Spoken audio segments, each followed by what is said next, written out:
In the name of God, I am Kaman Kashi. I'm here with the second part of the International Transportation Training. I've dedicated the second part of the training to getting familiar with different types of import and export goods. The reason is that when it comes to transportation or international transportation, the first thing that comes to mind is goods, whether we want to export, import, or transit goods, and matters like these. So I decided that before anything else, we should get familiar with the different types of goods together.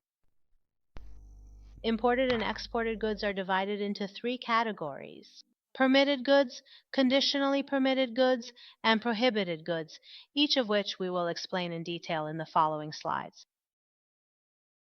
A permitted good is one for which we do not need to obtain any special license for its export or import. However, even these permitted goods, when they enter our country's customs, may sometimes not be eligible for clearance for certain reasons. What reasons? For example, the goods may enter customs without having been registered for import, or they may not comply with mandatory standards. There may be health-related issues as well. It may indeed have significant environmental issues and consequently not fully comply with all relevant environmental regulations. It may also have been improperly imported from a specific country where the act of bringing such goods into our own country is considered problematic or perhaps even strictly prohibited.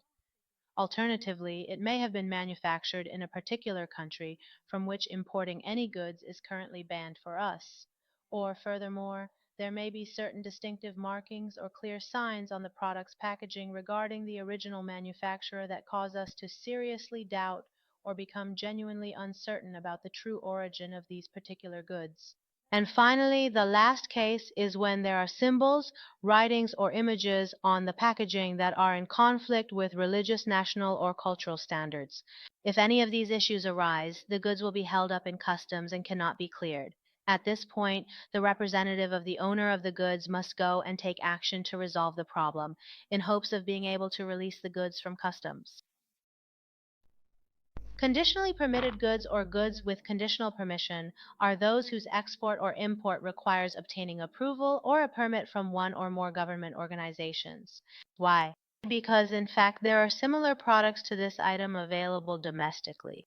Therefore, the export and import of such goods is regulated in a way that in order to protect domestic consumers or producers, obtaining a permit is absolutely necessary.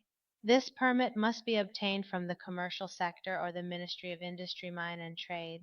Under these conditions, the goods can be exported or imported.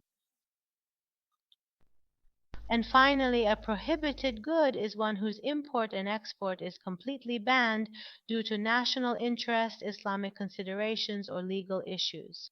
This means it is absolutely not allowed to enter the country, nor can it be exported from the country. Like what? Like narcotics, like weapons, like alcoholic beverages and similar items. Now, sometimes these prohibited goods, if the ban is lifted, which can happen through legal means or a government facilitation directive, can be treated like permitted goods for definitive import. They can be registered for import, brought in by observing the relevant regulations, declared, and after completing the customs clearance process, be released from customs. Like what? Like narcotic drugs, morphine, and so on. That is, matters of this kind which, under special conditions and under the supervision of legal authorities and government facilitation directives, receive permission, and only under very specific circumstances, otherwise their export and import to and from the country is absolutely not permitted or possible. All right, thank you for your attention, everyone. The second part of our training ends here. I hope it was useful for you and that you benefited from it.